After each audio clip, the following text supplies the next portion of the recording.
Vítejte! Dnes se společně ponoříme do jednoho z nejnapínavějších intelektuálních dobrodružství, co dějiny pamatují, a to je raně novověká filozofie. Víte, tohle není jen nějaká suchá historie. Je to vlastně příběh, který se zrodil z obrovské krize. Příběh o takřka zoufalém hledání pevné půdy pod nohama v době, kdy se lidem hroutil doslova celý svět. A úplně všechno to začíná jedinou, ale naprosto zásadní otázkou. Jen si to představte. Rozpadla se středověká jednota, proběhla vědecká revoluce, zuřily náboženské války a ty největší mozky Evropy si najednou kladly otázku. Tak dobře, když už nemůžeme věřit starým autoritám, čemu vlastně věřit můžeme? Jak si vůbec můžeme být jistí, že něco víme? Abychom vůbec pochopili, jak moc to bylo naléhavé, musíme se zkusit vžít do té doby. Víte, středověk měl jasnou oporu v Bohu a v teologii, jenže teď s nástupem matematiky a přesné vědy už prostě nestačilo říct, pravda je daná zjevením. To už nefungovalo. Staré jistoty se zkrátka rozpadly a filozofie stála před obrovským úkolem najít úplně nový, neotřesitelný základ pro všechno, co víme. No a jako první přichází na scénu myšlenkový směr, který navrhuje, řekněme, dost radikální řešení. Racionalisté si totiž řekli, hele, pokud je ten vnější svět tak nejistý, tak prostě musíme začít uvnitř, u sebe. Jistotu přece nemůžeme najít ve smyslech, které nás klamou. Najdeme jedině v čistém rozumu. A klíčovou postavou celého tohodle hnutí není nikdo jiný než René Descartes. Tenhle francouzský génius se prostě rozhodl pro něco naprosto nevídaného, pro radikální projekt. Zpochybnit úplně, ale úplně všechno, co se dá, a podívat se, jestli vůbec něco zbude. Chtěl najít ten jeden jediný absolutně jistý bod, na kterém by pak mohl postavit celou novou budovu vědění. A teď to začíná být fakt zajímavé. Descartes na to jde totiž naprosto systematicky. Takže, za prvé, můžeme věřit smyslům? No, občas nás klamou, že jo? Takže na ně není 100% spoleh. Za druhé, co když je celý náš život jenom jeden velký sen? Jak to můžeme s jistotou vědět? Nemůžeme. A teď to nejlepší. Za třetí, co když je i matematika, ta nejjistější věda, jen podvod? Co když existuje nějaký mocný, zlý démon, který nám do mysli vkládá falešné myšlenky? V tu chvíli se zdá, že se hroutí úplně všechno. Ale pozor, právě v tomhle totálním zpochybnění nachází Descartes svoji jedinou jistotu. Protože i kdyby mě ten démon klamal úplně ve všem, v jedné věci mě klamat nemůže. Nemůže mě oklamat v tom, že já, ten, kdo je klamán, existuji. Samotný akt pochybování, samotné myšlení je absolutně nezpochybnitelným důkazem, že existuje nějaká myslící bytost. A to je ono. Cogito ergo sum. Myslím, tedy jsem. Tohle je ten pevný bod, který hledal. Najednou základem jistoty už není Bůh ani svět, ale vědomí samotné. A to je, řekněme, naprostá revoluce v myšlení. Jenže tenhle objev měl jeden velký důsledek. Vedl Descartesa k tomu, že vlastně rozdělil realitu na dva úplně oddělené světy. Na jedné straně máme tu nehmotnou myslící substanci, to je naše vědomí, naše mysl. A na druhé straně je hmotná, rozprostraněná substance, prostě ten fyzický svět, který se dá měřit a řídí se matematickými zákony. A přesně tímhle se zrodil slavný a dodnes nevyřešený problém mysli a těla. Ale pozor, ne všichni s tímhle Descartovým řešením souhlasili. Kdepak? Hlavně na britských ostrovech se sformoval úplně opačný tábor – empiristé. A jejich odpověď na tu krizi jistoty byla přesně opačná. Říkali, proč bychom měli začínat uvnitř, v rozumu, začněme venku, ve světě, který vnímáme našimi smysly. A v čele tohodle hnutí stál John Locke. Ten se na Descartovu myšlenku nějakých vrozených ideí díval, řekněme, s velkou nedůvěru. Naprosto ji odmítl. Naopak tvrdil, že se přece nerodíme s žádnými předem danými pravdami. Vůbec ne. Naše mysl je při narození úplně prázdná. A tím se dostáváme k jednomu z nejslavnějších konceptů v celé filozofii – tabula rasa, neboli nepopsaná deska. Podle Locka to funguje takhle. Veškeré naše vědění, a je jedno, jestli jde o nejjednodušší vjemy jako teplo, nebo o ty nejsložitější myšlenky, to všechno pochází jedině a pouze ze zkušenosti.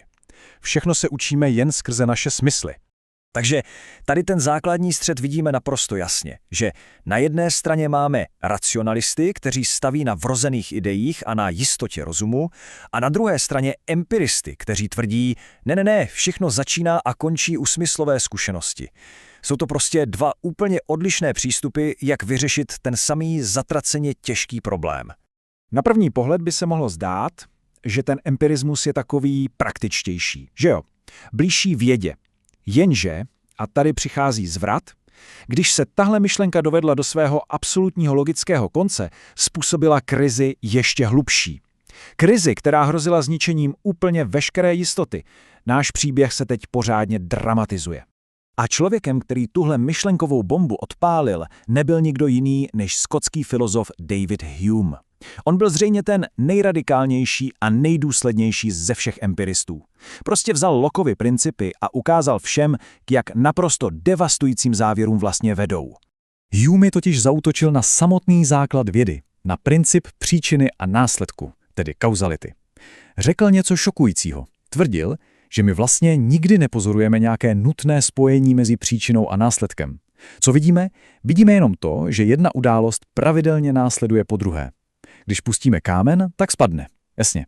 Ale tu samotnou nutnost v tom nevidíme. Je to podle něj jenom náš psychologický zvyk. Prostě jen očekáváme, že se to stane znovu, protože se to stalo pokaždé předtím. A tady to máme. To je ta krize. Protože jestli kauzalita není objektivní zákon přírody, ale jenom náš mentální zvyk, pak celá věda stojí na vodě.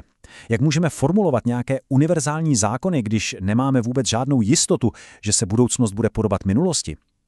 Hume svým skepticismem vlastně nepodkopal jenom racionalismus, on podkopal i samotný empirismus. Celé to hledání jistoty najednou skončilo ve slepé uličce.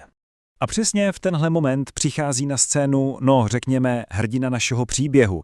Německý filozof Immanuel Kant. On sám přiznal, že ho právě četba Humea doslova probudila z dogmatického spánku. Kant totiž naprosto pochopil, jak hluboký ten problém je a přišel s naprosto revolučním řešením. S řešením, které změnilo filozofii navždy. A v tom je ten geniální trik, kterému se říká koperníkovský obrat.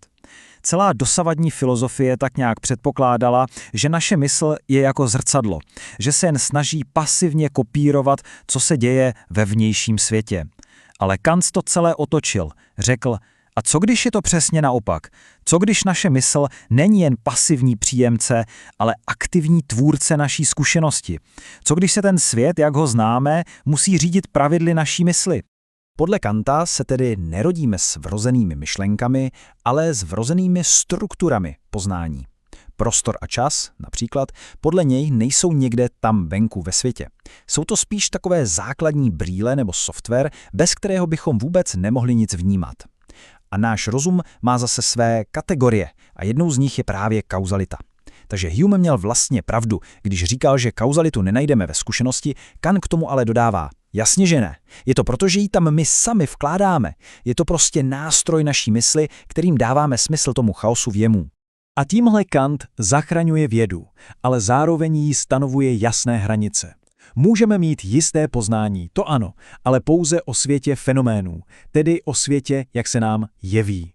Je to trochu, jako bychom všichni nosili brýle s růžovými skly. Můžeme dokonale popsat a pochopit ten růžový svět, který vidíme, ale nikdy si ty brýle nemůžeme sundat, abychom zjistili, jakou barvu má svět doopravdy. Ten skutečný svět o sobě, svět nouménů, nám zůstane navždy skrytý. Poznat ho přímo je prostě nemožné. Tohle Kantovo řešení bylo tak silné, tak převratné, že vytvořilo úplně nový základ pro veškeré další filozofické bádání. Nejenže zachránilo vědu před totálním skepticismem, ale zároveň otevřelo dveře úplně novým, fascinujícím otázkám. A pokud bychom si z toho všeho měli odnést to naprosté jádro, tak je to vlastně příběh o 3 krocích. Za prvé, Descartes začíná s absolutní důvěrou v čistý rozum. Za druhé, přicházejí empiristé jako Locke a hlavně Hume, kteří tuhle jistotu úplně rozloží a ukážou, že všechno musí vycházet ze zkušenosti. No a za třetí, Kant to celé nakonec geniálně spojí. Poznání sice začíná zkušeností, ale je formováno těmi vrozenými strukturami naší mysli. Kantova práce tak otevřela dveře naprosto novým otázkám. Najednou už nešlo jen o to, jak nějaký jedinec poznává svět, ale o to, jak rozum formuje celé dějiny. A přesně na to navázal Hegel, který v dějinách viděl jeden velký logický příběh, jak se vyvíjí jakýsi absolutní duch. Jenže na tenhle idealismus pak přišla radikální reakce od Marxe. Ten celou věc obrátil vzhůru nohama a řekl, kdepak, nejsou to žádné velké ideje, co hýbe dějinami. Jsou to tvrdé materiální a ekonomické podmínky, které utvářejí naše realitu i naše myšlení. A tím se dostáváme k otázce, která je vlastně relevantní dodnes. Co nás utváří víc? Jsou to struktury naší mysli, ten způsob, jakým vnímáme svět, jak to navrhoval Kant, nebo jsme spíš produktem společenských a ekonomických sil, jak tvrdil Marx? Ta cesta od Descartesa až k Marxovi je vlastně cestou od hledání jistoty v individuálním vědomí až k otázce, jaké síly formují celé společnosti. A tahle debata, ta rozhodně neskončila.